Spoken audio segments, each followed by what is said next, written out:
second day hangover. Today's Saturday, the last full day of Biketoberfest for us. Today we're going to the meet and greet. We'll do something in the video in here. And then we're gonna see Jasmine Kane play at Dirty Harry's, Dirty Nellie's, Dirty Yo Mama, Dirty something tonight. What do you have to add, Mrs. Monkey? Hashtag Saturday vibes. I'm just looking forward to getting a mocha and meeting some people. And it'll be fab. Like Bible. Fab. Fab. So, see you there.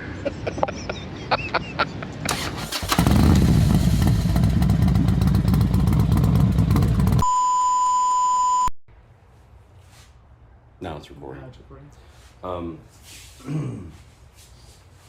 So that intro isn't how the day went. No, it's not. We did that intro going, oh, we'll do funny videos here, and then really the day got away from us. Yeah, it did. And we did the meet and greet, which was a ton of fun. Awesome. And we met Wind Road Therapy. Of course, we knew the Baggers and Brews guys, had already hung out with them. And we met Robert Simmons, and you fangirled. Oh my gosh, I was total fangirl. Funny that you met Robin Simmons on that day. Robert. Sorry, Robert. You met Robert Simmons on that day, which was interesting. I was not expecting that. Was and we met Satan's Child. Satan's Child and his lovely Mrs. Satan. Mrs. Satan. I'm gonna forget a bunch of names. Hung out with the Badgers, of course. The Badgers were there. V-Rodder, Lori, Barbara CVO. A bunch of amazing people. Just awesome. And then a bunch of people watched the channel. It was a ton of fun. And we hung out at the Beaver Bar, owned by Leslie Beaver, who we love to death because she hosted us at Sturgis too. Yeah. But then from there, we went and had We went on an amazing ride. Yeah, we went on a meal. Had a nice meal with Dad and Mike. A couple others had a great time. And Matt went out, and then we did do the loop, which is beautiful. The one ride in Daytona. The whole other video on that. Yeah. And then we went downtown in Main Street, hung out with our really, really close friends Oxford and Tom Tom. Yeah. Stayed there until pretty late. We stayed pretty late. We saw Jasmine. Saw Jasmine. We love you, Jasmine. And Jasmine Kane. Matter of fact, as we were leaving downtown, she was backing her rig out. Like we're down the street, and all of a sudden we see Jasmine Kane in her full stage gear doing this, backing her trailer out, like the life of a rock star. And then we went back to the Cacklebery. And what happened? I mean, how'd that go? There was a mountain range, and there was a ravine. Yeah. It was real high and then real low. And there's a beer. And a bear. There were no beers involved. There's a bear. There was a bear. Oh, yeah. Asterisk. Yeah. There was no drinking. There was no drinking. Well, there was no, at this point of the night, it had been hours since we, I hadn't drank anything all day. So she hadn't drank all day. And this was not part of this. No. So mountain range, ravine, you got that far. Then the bear. Yeah. And then it was, he came at me. Yeah, the bear did. He came at me. Right. And then I had to swerve there was you used the bike as a weapon. Well, there was a school bus of children. Did I mention the children? And nuns. I didn't see the nuns, but it was the children. Yeah. It's all about the children. And then I was on the floor. The ground, you mean? Well, yeah, next to the bus of the children, and the bear had gone away, and the ravine was cleared. There was a crash. Does it qualify as a crash? It kind of does, because there was a lot of movement involved. You can't just say I dropped my bike or that I laid it down. No, I didn't lay it down. When you were in full motion when it happened, yeah. you kind of crashed, but in a very okay way. Yeah, but the children are fine. Children and the nuns are fine. So here's from my perspective what I saw. You're going to your perspective? This is what I saw. Now, in full defense, I'm amazed that it hadn't happened yet. No, to anyone, myself, anyone we'd seen, and it probably did to others. So here's how that worked. So the Cacklebery, a whole other video, has a network of crushed up asphalt roads, right? And the campsites are just lawn, field. They're not leveled. There's nothing. There's no chat. There's which no gravel. we've ridden through before, lots of rallies. So that's never been an issue. But the Cacklebery's a mud hole, basically. And on one side of the road, there was a ditch, an actual ditch, like actually had an irrigation pipe there, that when we arrived was full of water. And just through the week of people going in and out, it turned into Woodstock 94, like this like freaking trough of mud that every day you had to just kind of buck up and go through and dance and fight and get on the road and keep going. And the ditch of mud's, 3-4 feet wide that you're kind of going through. And we found a couple spots where it wasn't as bad. So most of the week we've been kind of finding those spots and kind of weaving. But you're kind of getting close to people's campsites. Yeah. And that is kind of a jerkish feeling. Yeah. So we didn't want to do that. And when we got home this night, it was very late. It was 1 a.m. Yeah. And it was pitch black. And I was, of course, on the beaklet. She was on the CVO. And I just aimed for the rig and said, I'm just going to go at it. And I did it. And I danced and threw mud and got up through there. And I see the 2 Road Glide headlights. Now, quick diversion to the conversation.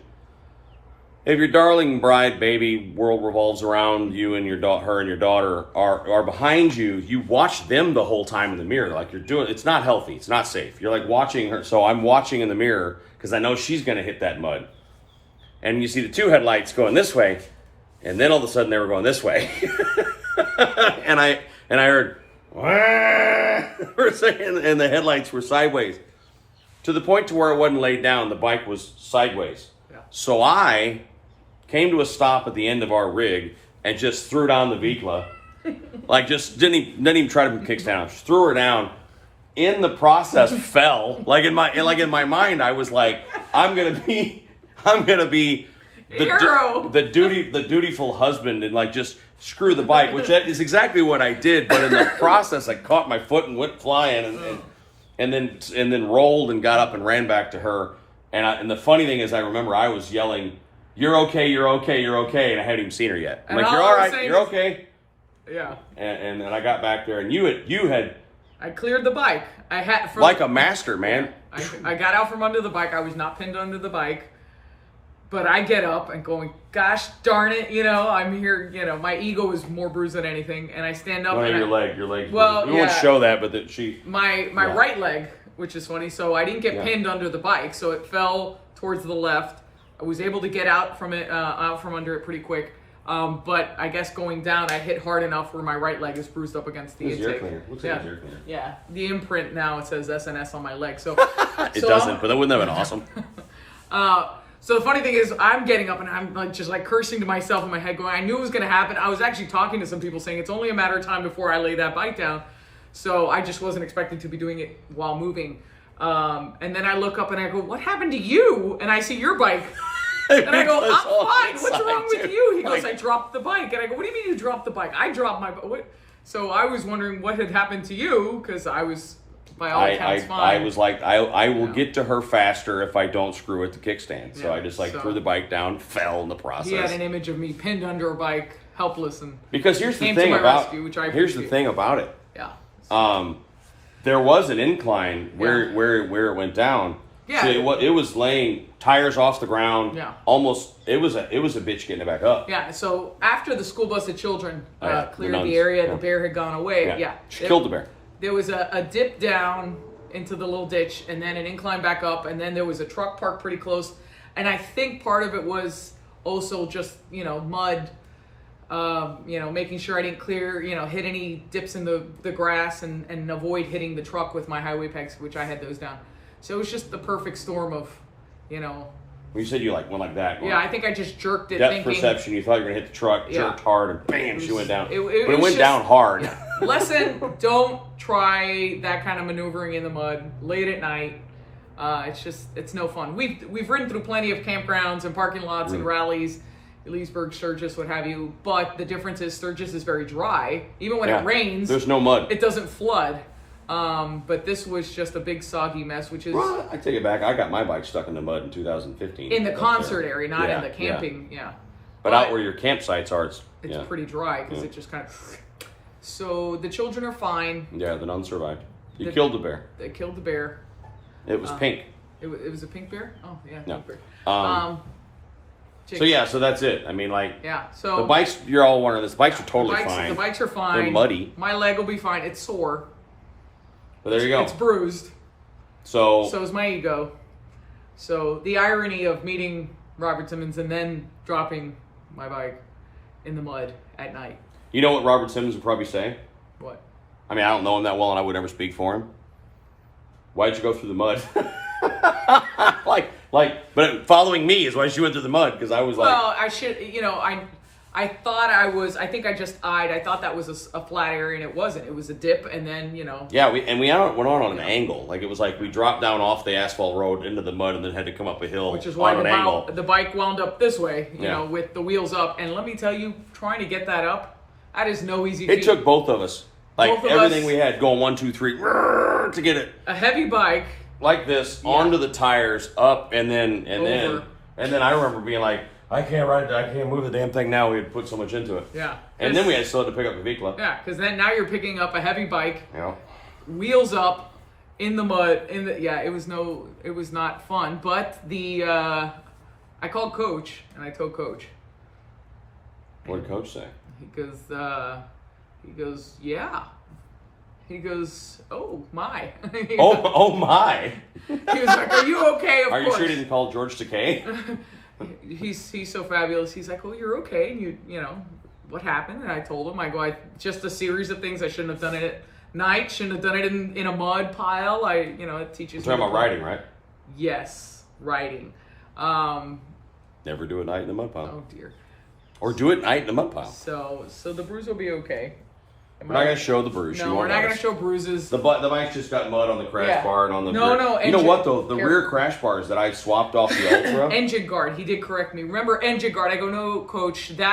Yesterday, those were crash bars. Mm-hmm. So, or the day before. Just mud. But this one, I think, may have saved the bag a bit. Yeah. Because that much pressure can scratch paint, even if it's just wet grass. It was still a hard fall. She was moving, obviously, and she came down pretty hard. And then she came down, like, wheels. She was moving, and she came down pretty hard. So I repeat exactly what you say. We weren't going to say anything because we don't want anybody to worry, family watches. Just family watches this stuff too. But the thing is, it happens. You got that out of the way. Yeah. But because this she had never dropped this bike. No, I was very proud. She had never dropped this bike until I'd never had other than I dropped mine on purpose. No. like no. So it was a minor crash.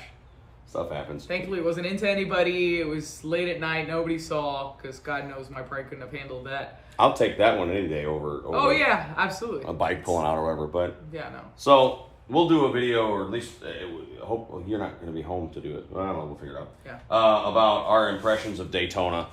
They're okay, but we're going to hold I think look forward to a video. I think with top 10 or top whatever number reasons why we think you should go to Sturgis instead of Daytona if you can only do one. Yeah. But that's it. Just wanted to share that little funny story. No, we did not video and take pictures because that's not how life works. At 1 a.m, when your wife is crashed in the mud on her bike and you're picking it up and then picking yours up, you don't go, we should have left them in the mud and taken pictures for an Instagram snap. Like that, that's just not how real life works. And as you guys know, I tell you so that you'll real life. Learn. So anybody who's been through that, somebody who's talking to and me. to laugh at us. Yeah, it's funny. it's If you don't fine. laugh, then What not to do? Don't do that. don't ride to the mud. Don't 1 ride in the through morning. mud at night, and watch out for bears and buses. Oh, and yeah. children. The upside of that is there's a whole bus full of children that will survive. They've lived another day. Yeah. They'll grow up to be wonderful contributions to society. It makes you feel good. There's one less bear in the world who's pink. Yeah. So There you have it. There it is. take care of each other out there. We'll talk real soon. Bye.